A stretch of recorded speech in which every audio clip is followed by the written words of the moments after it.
नमस्कार। The infinite show में आपका स्वागत है। आज की कहानी कहानीकार सुदर्शन की। कहानी का शीर्षक हार की जीत। माँ को अपने बेटे किसान को अपने लहलहाते खेत देखकर जो आनंद आता है, वही आनंद बाबा भारती को अपना घोड़ा देखकर आता था। भगवत भजन से जो समय बचता, वह घोड़े को अर्पण हो जाता। वह घोड़ा बड़ा सुंदर था, बड़ा बलवान, जो उसके जोड़ का घोड़ा सारे इलाके में न था। बाबा भारती उसे सुल्तान कह पुकारते, अपने हाथ से खरहरा करते, खुद दाना खिलाते और देख देख कर प्रसन्न होते थे। उन्होंने रुपया, माल, असबाब जमीन आदि सब अपना सब कुछ छोड़ दिया था। यहाँ तक कि उन्हें नगर के जीवन से भी घृणा थी।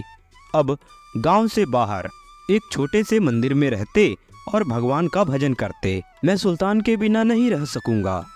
उन्हें ऐसी भ्रांति सी हो गई थी। वे उसकी चाल पर लट्टू थे। कहते, ऐसा चलता है जैसे मोर घटा को देखकर नाच रहा हो। जब तक संध्या समय सुल्तान पर चढ़कर 8-10 मील का चक्कर न लगा लेते, उन्हें चैन नहीं आता। खड़क सिंह उस इलाके का प्रसिद्ध डाकू था। लोग उसका नाम सुनकर कांपते थे। होते होते सुल्तान की कीर्ति उसके कानों तक भी जा पहुंची। उसका हृदय उसे देखने के लिए अधीर हो उठा। एक दिन वह दोपहर के समय बाबा भारती के पास पहुंचा और नमस्कार करके बैठ गया। बाबा भारती ने पूछा, खड़क सिंह, क्या हाल है? खड़क सिंह ने सिर झुकाकर उत्तर दिया, आपकी दया है। कहो, इधर कैसे आ गए? सुल्तान की चाह खींच लाई। विचित्र जानवर है, देखोगे तो प्रसन्न हो जाओगे। मैंने भी बड़ी प्रशंसा सुनी है। उसकी चाल तुम्हारा मन मोह लेगी। कहते हैं देखने में भी सुंदर है।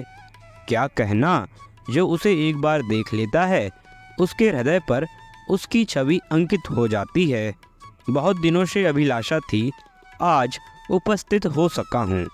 बाबा भारती और खड़क सिंह दोनों अस्तबल में पहुँचे। बाबा ने घोड़ा दिखाया घमंड से, खड़क सिंह ने घोड़ा देखा आश्चर्य से।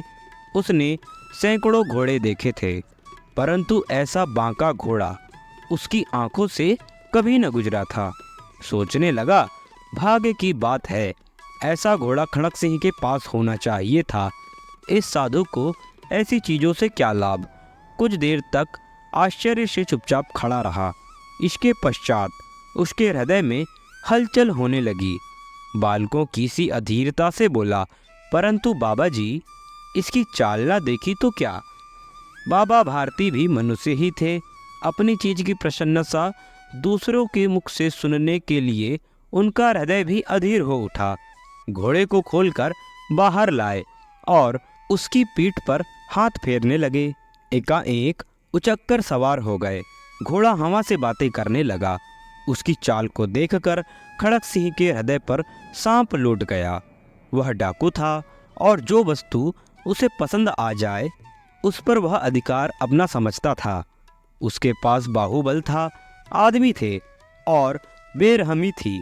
जाते जाते उसने कहा, बाबा जी, मैं यह घोड़ा आपके पास ना रहने दूंगा।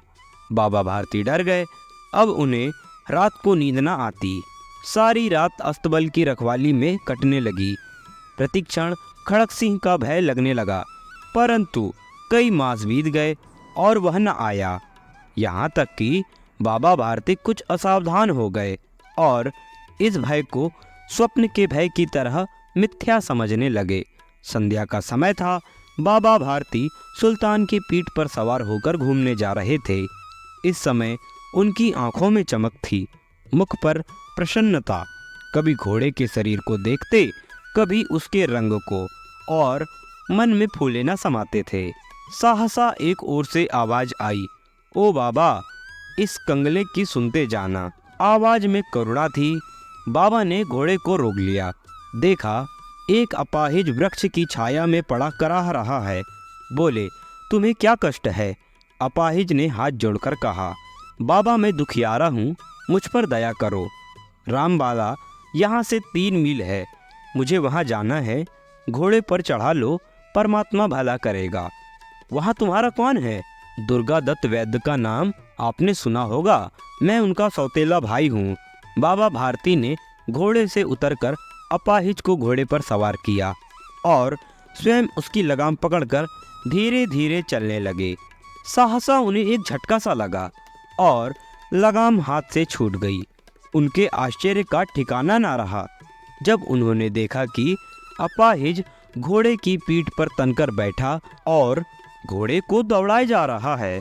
उनके मुख से भय, विस्मय और निराशा से मिली हुई चीख निकल गई। वह अपाहिज डाकू खड़क सिंह था। बाबा भारती कुछ देर तक चुप रहे और कुछ समय पश्चात कुछ निश्चय करके पूरे बल से चिल्लाकर बोले, जरा ठहर जाओ। खड़क सिंह ने यह आवाज़ सुनकर घोड़ा रोक लिया और उसकी गर्दन पर प्यार से हाथ फेरते हुए कहा, बाबा जी, यह घोड़ा अब न दूंगा, परंतु एक बात सुनते जाना। खड़क सिंह ठहर गया। बाबा भारती ने निकट जाकर उसकी ओर ऐसी आंखों से देखा जैसे बकरा कसाई की ओर देखता है और कहा, यह घोड़ा तुम्हारा हो चुका है। मैं तुमसे इसे वापस करने के लिए ना कहूँगा, परंतु खड़क सिंह केवल एक प्रार्थना करता हूँ, इसे अस्वीकार न करना, नहीं तो मेरा दिल टूट जाएगा। बाबा जी आज्ञा कीजिए, मैं आपका दास हूँ, केवल यह घोड़ा न दूंगा। अब घोड़े का नाम न लो, मैं तुमसे इस विषय में कुछ न कहूँगा। मेरी प्रार्थना केवल यह है कि इस घटना को किसी के सामने प्रकट न करना।